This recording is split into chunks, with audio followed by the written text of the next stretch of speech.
അപ്പം നിങ്ങൾ ഈ ഒരു വീഡിയോ കണ്ടിട്ടുണ്ടാവും അല്ലേ? ഈ ഒരു ഇൻഫ്ലുവൻസർ കാസർഗോഡിൽ നിന്നാണ്. ഇന്നലെ രാത്രിയാണ് ഈ ഒരു ന്യൂസ് വരുന്നത്, പുള്ളിക്കാരത്തി സൂയിസൈഡ് ചെയ്ത് എന്ന്. അപ്പോൾ സൂയിസൈഡ് ചെയ്തതിൻ്റെ കാരണമൊന്നും ആർക്കും അറിയില്ല. ഈ ഒരു വീഡിയോ നിങ്ങളെല്ലാവരും കണ്ടിട്ടുണ്ടാവും അല്ലേ?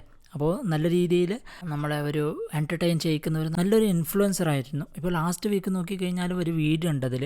അപ്പോൾ ആ വീഡിയോയിൽ നമുക്ക് ഈ ഒരു സൂയിസൈഡ് ചെയ്യാൻ തക്ക ഒരു റീസൺ ഉള്ളതായിട്ട് ആ ഒരു വീഡിയോയിലൊന്നും പുള്ളിക്കാരത്തി പറയുന്നില്ല. അതെന്ന് വെച്ചാൽ അതായത് അത്രയ്ക്കും നല്ല ഹാപ്പി ആയിരുന്നു. പിന്നെ പെട്ടെന്ന് ഇങ്ങനെ ഒരു ഡിസിഷൻ എടുക്കാനും ഇങ്ങനെ ഒരു സൂയിസൈഡ് ചെയ്യാനുള്ള കാരണം ആർക്കും അറിയില്ല. ഓക്കെ, അറ്റ്ലീസ്റ്റ് ഒരു ക്ലൂ എങ്കിലും വേണ്ടേ? അപ്പോൾ അതൊന്നും ഇല്ല.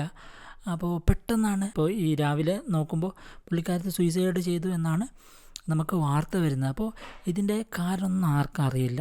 ഓക്കെ, അപ്പോൾ ഇത് നമ്മൾ ശ്രദ്ധിച്ച് നോക്കേണ്ട ഒരു കാര്യമാണ്. അതായത് ഇപ്പോൾ നമ്മൾ എവിടെ നോക്കിക്കഴിഞ്ഞാലും എന്തെങ്കിലും ഒരു ചെറിയ ഇഷ്യൂ വന്നു കഴിഞ്ഞാൽ പെട്ടെന്ന് ഡിസിഷൻ എടുത്ത് സൂയിസൈഡിലേക്ക് പോകും. അതായത് സൂയിസൈഡ് എന്നുള്ളത് ഒരു ട്രെൻഡായി മാറിയിരിക്കുകയാണ്. ലൈഫ് എന്നുള്ളത് അവിടെ ഹാപ്പി ഉണ്ടാവും, അതെ ഒബ്വിയസ്ലി സാഡ് ഉണ്ടാവും, ഇതെല്ലാം ഉള്ള ഒരു സംഭവമാണ് ലൈഫ് എന്നുള്ളത്. അപ്പോൾ വിഷമം ഉണ്ടായിക്കഴിഞ്ഞാൽ പെട്ടെന്ന് പോയി സൂയിസൈഡ് ചെയ്യുക, പെട്ടെന്ന് എന്തെങ്കിലും ഒന്ന് സംഭവിച്ചു എന്ന് കരുതി നേരെ സൂയിസൈഡിലേക്ക് പോവുകയല്ല, മറിച്ച് അതിനെ അതിജീവിക്കാൻ നോക്കുക.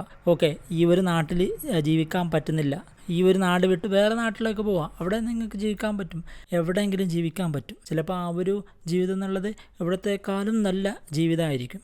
ഒരുപാട് ചോയ്സസ് ഉണ്ട് എന്നും കരുതി നമ്മൾ സൂയിസൈഡിനെ ഒരു ചോയ്സാക്കി മാറ്റാതിരിക്കുക. അപ്പോൾ എന്ത് പ്രശ്നം ഉണ്ടെങ്കിലും അതിന് പരിഹാരമുണ്ട്. അപ്പോൾ ഇതിൻ്റെ യഥാർത്ഥ കാരണം, ഇതെന്തുകൊണ്ട് ഇങ്ങനെ സൂയിസൈഡ് ചെയ്തു എന്നുള്ള കാരണങ്ങളൊക്കെ ഇതിന് ചിലപ്പോൾ മനസ്സിലാവും. പെട്ടെന്നെടുത്ത ഒരു തീരുമാനമായിരിക്കും, എന്തെങ്കിലും ഒരു ഹെവി ഡിപ്രഷനായിരിക്കും ഇതിൻ്റെ കാരണം. What ever it may be, നമുക്കിതിൻ്റെ റീസൺ എന്തായാലും പെട്ടെന്ന് അറിയും. അപ്പോൾ സൂയിസൈഡ് എന്നുള്ളത് ഒരു സൊല്യൂഷൻ അല്ല.